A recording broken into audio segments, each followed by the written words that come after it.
नमस्कार दोस्तों, एक नई वीडियो के साथ हाजिर हुआ हूं और आज इस वीडियो में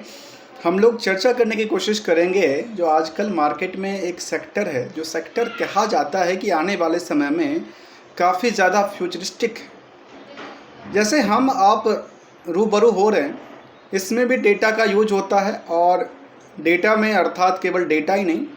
कह सकते हैं कि इसको स्टोर करने के लिए काफ़ी बड़ी बड़ी कंपनी आजकल लगी हुई है। चाहे वो इंडिया में बात किया जाए तो अदानी हो, रिलायंस हो, जो बड़ी बड़ी कंपनियां हैं वो इसको काम करती है, अपनी डेटा सर्वर बनाती है डेटा को सेव करने के लिए। तो क्यों नहीं आज एक ऐसी कंपनी की चर्चा करने वाला हूँ जो रियल एस्टेट्स में हो, चाहे वो आईटी पार्क में हो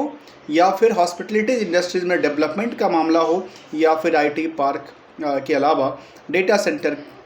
जो सर्विस सेंटर होता है, डेटा सेंटर की बात किया जाए तो वहाँ पे कंपनी अपनी कारोबार को जमाती हुई देखी गई है। क्यों नहीं आज इसको ज़रा जानने की कोशिश करेंगे। कंपनी ने अपनी रिजल्ट को भी पब्लिश किया है, उसको भी तरह एनालाइज करने की कोशिश करेंगे कि आखिर इनका बिजनेस का ग्रोथ कैसा रहा है। जो बिजनेस इनकी रियल एस्टेट्स हो, आईटी पार्क से हो, या फिर इनका कॉमर्शियल्स और रेंटल इनकम से ही क्यों ना इंक्लूड किया जाए। तो कंपनी ने रिजल्ट पब्लिश किया जिसका नाम है अनंत राज। इस पे हमने कई बार वीडियो तो नहीं, मैंने एक दो बार ज़रूर स्टडी किया था। कंपनी के जो फाइनेंशियल परफॉर्मेंस थी वो काफ़ी अच्छी थी और ग्रोथ लेवल लगातार स्टेबल थी। तो आजकल हम जानने की कोशिश करते हैं कि सेल्स के अकॉर्डिंगली देखा जाए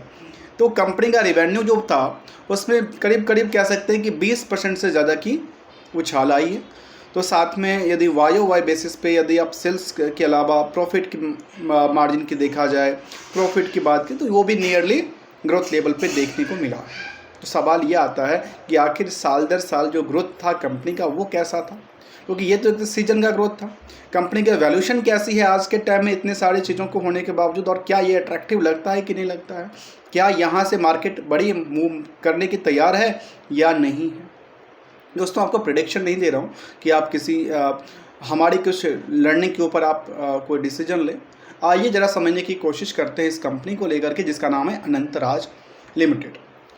वैसे तो नाम ही काफ़ी है, छोटा सा नाम है, इसमें कुछ स्पष्टता नहीं है कि आखिर कंपनी क्या कर रही है क्या नहीं कर रही, लेकिन हमने बिजनेस एक्टिविटीज़ के बारे में समझने की कोशिश किया।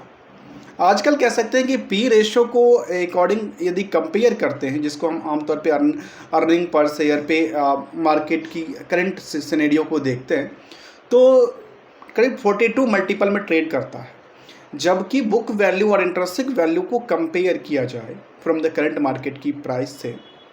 तो बुक वैल्यू से 450%, वही इंट्रिंसिक वैल्यू के कंपैरिजन देखा जाए तो मार्केट में कह सकते हैं कि हाँ अभी 150% ही चली है।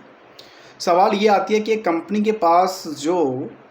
बोरोइंग्स हैं वो क्या है, और बोरोइंग्स के बेसिस पे मार्केट में उस फंड को एक्शन किया तो किया क्या है, क्योंकि ROE की आंकड़ा कहती है कि 10% से लेकर के 11% के बीच में रही है। तो साथ में करीब 20,000 करोड़ की मार्केट कैप वाली कंपनी है। इस कंपनी की बात किया जाए तो कंपनी डेट टू इक्विटी का नंबर काफ़ी छोटा सा था, और इसमें एक चीज़ को और जानना जरूरी है कि ओवरऑल कंपनी का जो गोल होता है, किसी बिजनेस का गोल होता है, वो होता है अल्टीमेटली सेल्स करने के बेसिस पे उसको प्रॉफिट को भी अवलोकन करना कि आखिर कितनी प्रॉफिट बना रही है और कितनी प्रॉफिट एक्चुअल में सेव कर रही है। जहाँ तक ओवरऑल बिजनेस में देखा जाए तो करीब कहती है कि 21% के आसपास इसकी नेट इनकम मार्जिन रही है, जो कि काफ़ी बेटर है। और इसके अलावा यदि रिसेंटली हम कुछ डेटाबेस को जानने की कोशिश करें, जो कि last year on year basis के मुताबिक देखने को मिला, जहां लास्ट 3 साल में सेल्स में 65% तक की ग्रोथ थी, तो लास्ट 1 ईयर में करीब 33% के आसपास रही। यहीं दूसरी तरफ यदि उस सेल्स के अकॉर्डिंग यदि प्रॉफिट को अवलोकन करते हैं तो ये देखा गया कि लास्ट 3 ईयर में 100% तक की प्रॉफिट बनाती है। तो लास्ट 1 ईयर में भी उससे थोड़ा सा नुकसानदायी होते हुए भी 53% के आसपास रहे। लेकिन ऑन एवरेज की बात करें तो last 1 year is the better from the last 3 year. Market की स्ट्रेटजी है कि आजकल मार्केट कभी करीब 8% के आसपास ही चली है फ्रॉम द बॉटम से, लेकिन इनकी यदि फाइनेंशियल परफॉर्मेंस में ये देखा जाए कि आखिर रेवेन्यू कितनी कमा रही है कंपनी, तो लेटेस्ट अपडेट जो निकल के आया जिसमें 12 महीने के डेटाबेस के मुताबिक करीब 2100 करोड़ की इनका रेवेन्यू पॉइंट था। उसमें कंपनी अच्छी खासी करीब 25% तक की आसपास ऑपरेटिंग प्रॉफिट बनाती है और नेट प्रॉफिट मार्जिन हमने देखा करीब 21% के आसपास था, और जबकि नेट इनकम मार्जिन भी नियरली सेम डायरेक्शन में देखने को मिला है। अब सवाल आता है कि कंपनी का सीजन टू सीजन बिजनेस कैसा है और सीजन टू अदर सीजन कैसा है। उसमें यदि उसको कंपेयर करने के लिए कई बार हम लोग वाई ओ वाई जिसको कहते हैं, क्वार्टर ऑन क्वार्टर बेसिस पे कहते हैं कि इनमें क्या तुलना किया जा सकता है, जिसमें बड़ी दिग्गज के तौर पे यदि देखा जाए पीयर्स कंपनी में जो यहाँ पे DLF है, मैक्रोटेक्स जैसे कंपनियां हैं, या फिर कह सकते हैं कि लोधा जैसे कंपनी जो कि इसी सेगमेंट से जुड़ी, जो कि रियल एस्टेट डेवलपमेंट से जुड़ी हुई है, रियल एस्टेट प्रोजेक्ट से जुड़ी हुई कंपनियां हैं। लेकिन फिलहाल इनकी बात किया जाए कि आखिर इनके पास जो सेगमेंट वाइज रेवेन्यू है वो क्या है कंपैरिजन टू द बाकी कंपनियों के हिसाब से। तो यहाँ पे हमने एक हेल्प लिया है BSE का, और BSE के डेटाबेस में ये थोड़ा सा कंक्लूजन लेके आता है कि आखिर इसमें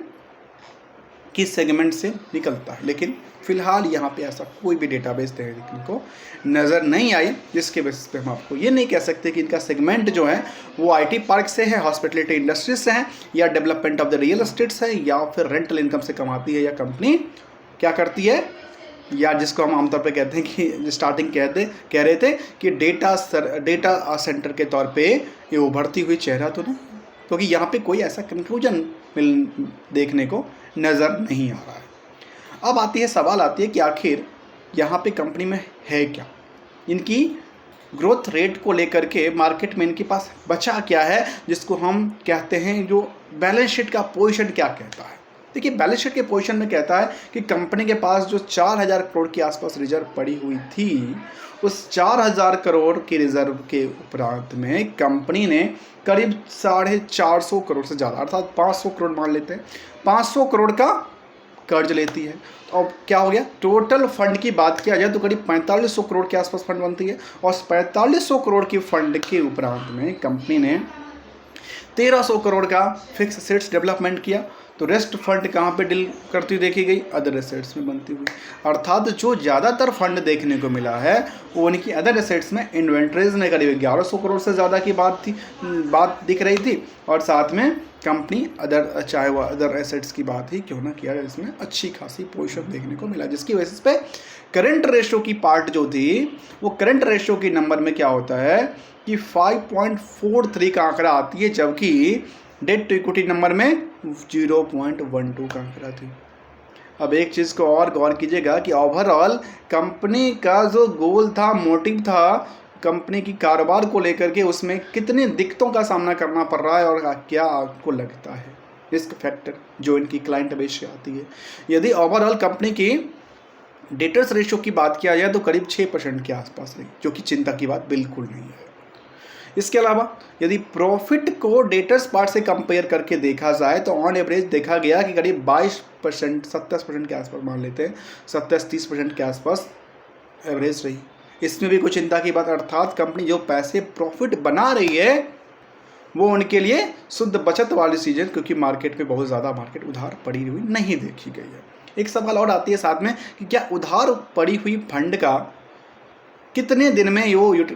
रियलाइज़ करके लेके आते हैं, उसको लेकर देखा तो कहती कि भाई कुछ ज़्यादा था नहीं, ये तो 1 महीने के अंदर पैसे रिलीज़ कर लेते हैं, तो उसमें कोई चिंता रही नहीं।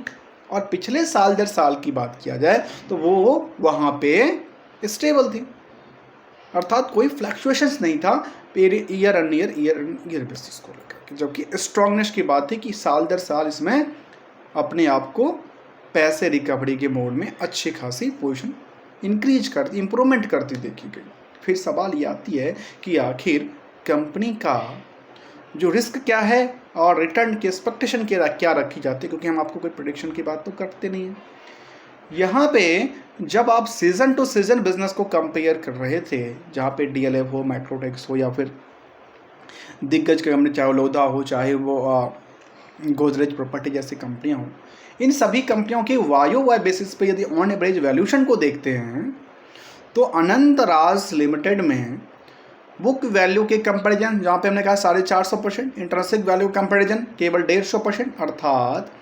ओवरऑल जो मार्केट था उसमें आज भी कह सकते हैं कि पूरे के बड़े सेक्टर में क्या है, पार्शली अंडर वैल्यूड माप निकलती है, जबकि इसका ग्रोथ रेट को लेकर कहती है कि YoY का ग्रोथ रेट में सेल्स में 4 चांद लगती हुई 25%, वहीं पे प्रॉफिट को लेकर के करीब 38% से ज़्यादा। क्वार्टर ऑन क्वार्टर को लेकर के अर्थात जून के डेटा को मार्च से कंपेयर करेंगे तो कहता है कि 10% के आसपास सेल्स इंक्रीज होता है। तो प्रॉफिट में भी करीब 6% के आसपास इंक्रीमेंटल देखने को मिला, जो इनके लिए एक क्या बनता है, एक मार्केट की ट्रेंड बनाती है कि आखिर बिजनेस साल दर साल चल रही है। अब इनके साथ साथ एक सवाल और आ जाती है, आखिर कंपनी फिर चल क्यों नहीं रही थी जब इतनी बड़ी रैली थी, तो फिर या मार्केट की इतनी बड़ी क्रैशेस थी तो कैसा रहा था। देखिए, रिस्क फैक्टर की बात तो नहीं किया जाता क्योंकि रिस्क फैक्टर बहुत ज़्यादा नहीं है, लेकिन एक्सपेक्टेशन काफ़ी तेज है और मार्केट की स्ट्रेटजी ये देखने को मिलता है कि पिछले कुछ सालों की डेटाबेस के मुताबिक जो रिटर्न बना हुआ है वो एक अट्रैक्टिव रेट में है, और आजकल चार्ट का भी जो पैटर्न कह रहा है वो अट्रैक्टिव कह सकते हैं कि एक अच्छे भाव में देखने को मिलता है। लेकिन हम आपको खरीदने और बेचने की कोई हिदायत नहीं देते हैं क्योंकि ये एक पैसों का मामला है। मिलेंगे कुछ नई पॉइंट के साथ, तब तक के लिए यदि आपकी कोई वैल्यू एडिशंस